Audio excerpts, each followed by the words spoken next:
Alhamdulillahirabbil alamin. Wassalatu ala Rasulillah wa ala alihi wa sahbihi ajmain. Alhamdulillah, selamat datang ke sesi kita, iaitu sesi sinopsis setiap daripada juzuk Al-Quran. Alhamdulillah, malam ni kita telah dapat bersama-sama ke juzuk yang ketiga, sempena dengan insya-Allah hari ini kita telah melalui hari yang ketiga Ramadan. Di setengah-setengah tempat, dan di setengah-setengah tempat esok adalah hari yang ketiga daripada Ramadan. Jadi sempena kita akan membaca ataupun telah membaca juzuk yang ketiga daripada Al-Quran, maka insya-Allah ada cantiknya jika sekiranya kita akan cuba untuk melihat apakah pengajaran-pengajaran ataupun apakah kesimpulan sinopsis daripada juzuk yang ketiga daripada Al-Quran ini. Juzuk yang ketiga ini sebenarnya adalah termasuk dua surah di dalamnya, iaitu yang pertama sekali adalah surah Al-Baqarah, penghujung daripada surah Al-Baqarah, iaitu ayat 253 sehingga ayat 286. Dan kemudian dalam juzuk ini juga telah memasuki ke surah yang baru, iaitu surah yang ketiga, surah Al-Imran, daripada ayat 1 sehingga ayat 91. Jadi daripada daripada juzuk ini kita akan dapat lihat beberapa perkara yang besar yang diceritakan oleh Allah Subhanahu Wa Taala melalui juzuk ini. Yang pertama sekali, Allah Subhanahu Wa Taala menceritakan beberapa perkara, iaitu antaranya kalau kita lihat sebelum daripada ni, Allah Subhanahu Wa Taala banyak menceritakan tentang Bani Israel dan seterusnya, bagaimana sikap mereka terhadap nabi-nabi mereka dan bagaimana mereka ini melanggar nikmat-nikmat, perintah-perintah Allah Subhanahu Wa Taala yang telah diberikan kepada mereka. Dan mereka ini sepatutnya memegang amanah Allah Subhanahu Wa Taala untuk menjadi penyampai risalah Islam ataupun menjadi penjaga kepada manusia dengan diberikan dengan rasul-rasul dan diberikan kitab-kitab, di mana 3 kitab daripada kitab yang 4 ini adalah sebenarnya telah diberikan kepada mereka, iaitu kitab Zabur, kitab Taurat dan juga kitab Injil adalah diberikan kepada Bani Israel, dan kebanyakan daripada rasul-rasul adalah diberikan daripada kalangan mereka. Jadi Allah Subhanahu Wa Taala sekarang telah sampailah masanya bahawa mereka ini sebenarnya tidak layak lagi untuk memegang amanah ini, walaupun dulunya mereka ini diberi kehebatan, diberi fadlun alal alamin, iaitu mereka ini seolah-olahnya diberi kelebihan di atas manusia-manusia yang lain pada zaman tersebut. Tapi kemudian selepas daripada itu, maka telah sampailah masanya sekarang ni perpindahan khilafah ini, iaitu memegang amanah Allah Subhanahu Wa Taala ini sekarang diberikan kepada umat Nabi Muhammad sallallahu alaihi wasallam. Jadi pada ayat terakhir yang kita telah baca, itu kisah Talut dan juga Jalut, iaitu dalam surah yang kedua, dalam juz yang kedua, juzuk yang kedua, hujung juzuk yang kedua, kita telah melihat bersama-sama bagaimana Allah Subhanahu Wa Taala menceritakan sikap Bani Israel ini apabila Allah Subhanahu Wa Taala menetapkan kepada mereka untuk melantik Talut sebagai ketua mereka, dan mereka mestilah memasuki Baitul Maqdis, tetapi mereka telah menolak dan mereka takut kepada tentera Jalut dan sebagainya, dan akhirnya Allah Subhanahu Wa Taala telah memberi kemenangan kepada orang-orang yang bersama dengan Talut. Dan daripada mereka ni sebenarnya sangat-sangat sedikit, tidak ramai daripada Bani Israel ini. Sekarang kita masuk kepada juzuk yang 3 ni, Allah Subhanahu Wa Taala menceritakan beberapa perkara kalau kita lihat iaitu antaranya dalam surah ini Allah Subhanahu Wa Taala yang pertamanya menceritakan bahawa rasul-rasul yang ada ini sebenarnya tidak sama. Yang keduanya, Allah Subhanahu Wa Taala meminta kepada umat Islam ini, kepada manusia ini, supaya berinfak di jalan Allah Subhanahu Wa Taala. Yang ketiganya, Allah Subhanahu Wa Taala menceritakan, saya cerita lalu antara perkara-perkara poin-poin penting yang ada. Of course lah, kalau kita nak tengok secara detailnya, kita mestilah mengikuti setiap muka surat, setiap ayat dan sebagainya, itu yang paling cantik dan insya-Allah kepada sesiapa yang tidak sempat ataupun rasa macam sangat mahu tahu apakah yang diceritakan dalam juzuk ini dengan detail dan sebagainya, insya-Allah boleh lihat sesi yang lebih detail kita, iaitu sesi tadabbur setiap muka surat daripada Al-Quran pada setiap pagi. InsyaAllah bermula esok pagi kita akan mulakan kembali pada muka surat yang ke-11 insyaAllah. So kita tengok dulu dalam juzuk ini, Allah Subhanahu Wa Taala ceritakan lagi, iaitu perkara yang berkaitan tidak ada paksaan dalam agama, la ikraha fiddin, qad tabayyana ar-rusydu minal ghayy. Jadi Allah Ta'ala menetapkan satu konsep, satu prinsip, iaitu apa? La ikrah fiddin. Kemudian Allah Subhanahu Wa Taala menceritakan juga dalam juzuk ini, iaitu tentang kisah Nabi Ibrahim alaihissalam.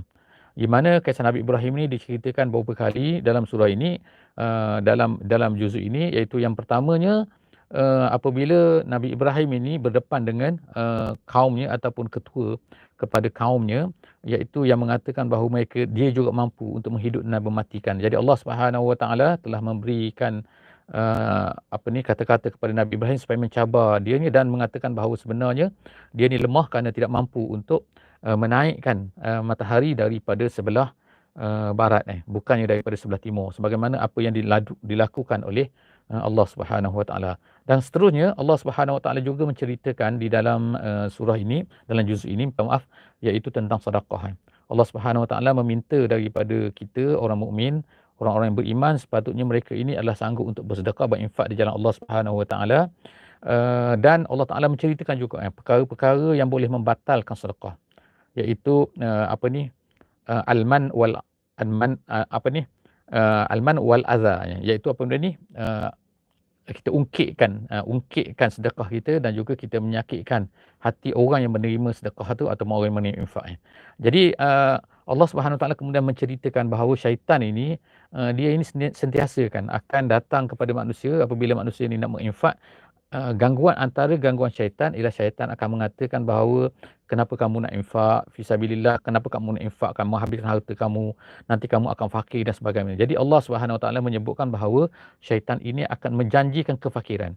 Kemudian seterusnya Allah Subhanahu Wa Taala juga menceritakan tentang riba, hukum riba dan perkara-perkara yang berkaitan dengan riba, dan banyaklah pengharaman riba dan sebagainya disebutkan oleh Allah Subhanahu Wa Taala di dalam juzuk yang ketiga ini. Dan seterusnya dalam yang terakhir ialah Allah Subhanahu Wa Taala menceritakan tentang hutang dan juga muamalat.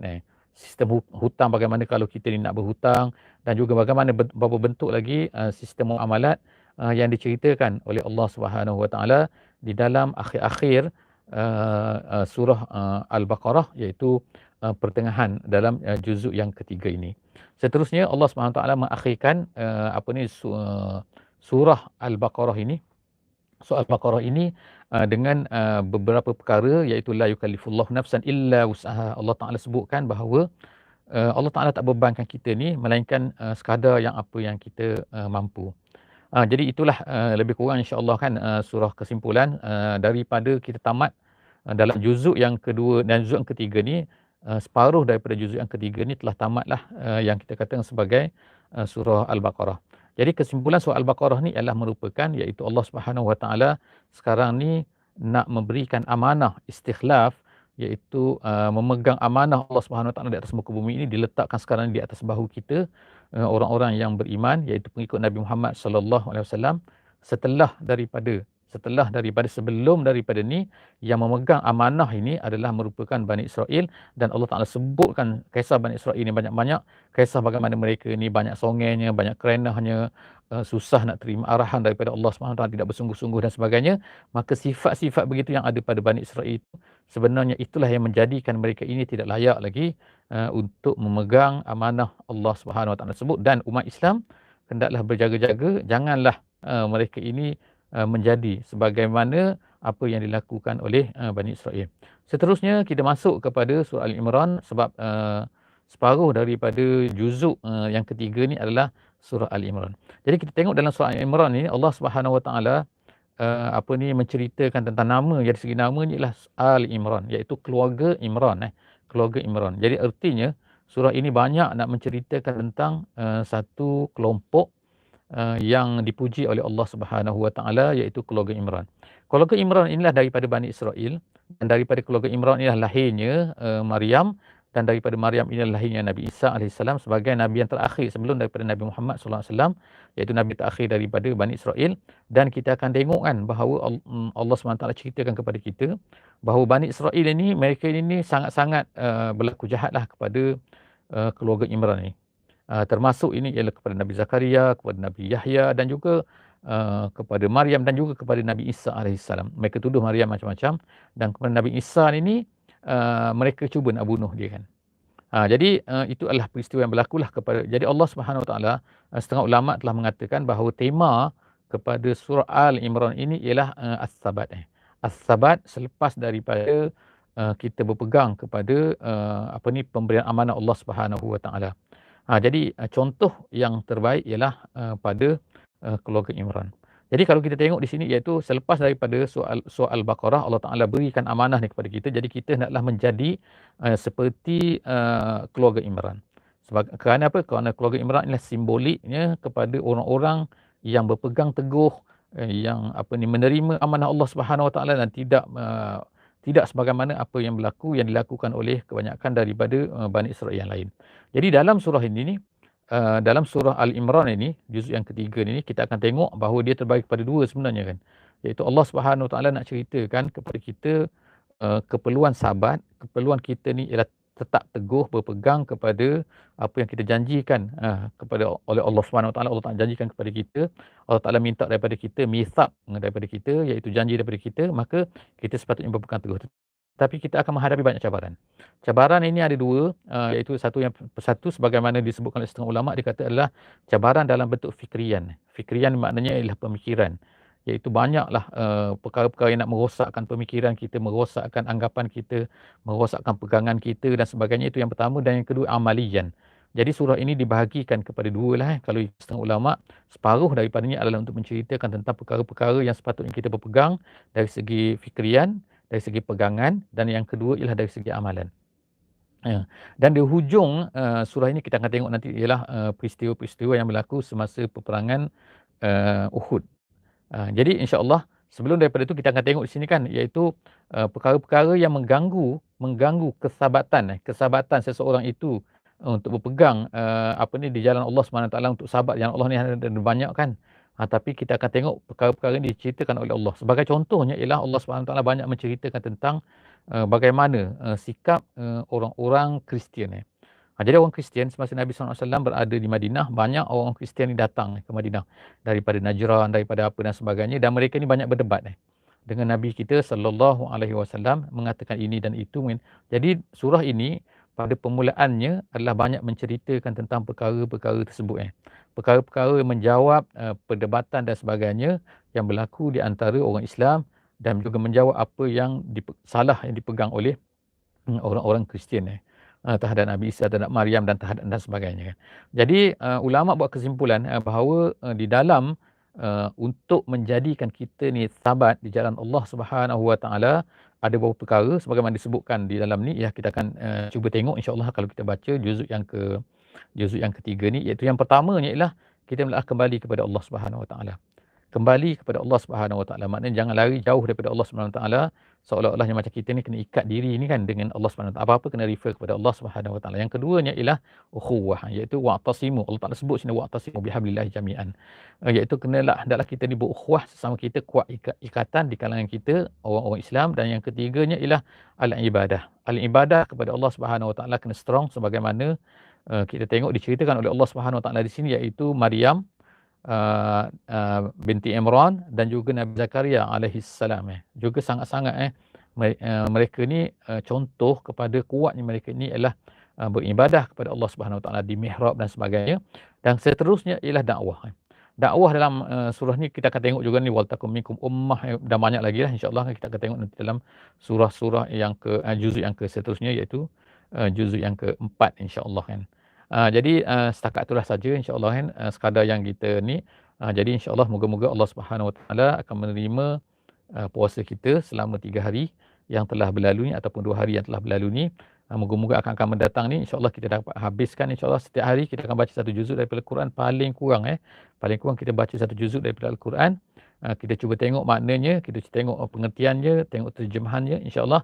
Dan moga-moga kita apa yang saya sharekan pada malam ni akan menjadi panduan lah kepada kita insya-Allah. Dan insya-Allah jangan lupalah untuk merefer lagi, lihat lagi kan insya-Allah daripada banyak lagi di YouTube, di Facebook dan di IG, di TikTok dan sebagainya kan, yang menjadi panduan kepada kita lah untuk kita memahami setiap juzuk daripada Al-Quran ini insya-Allah. Jadi setakat itu sajalah insya-Allah untuk kali ini. Jumpa lagi dalam juzuk yang keempat insya-Allah dalam sesi esok insya-Allah. Wassalamualaikum warahmatullahi wabarakatuh.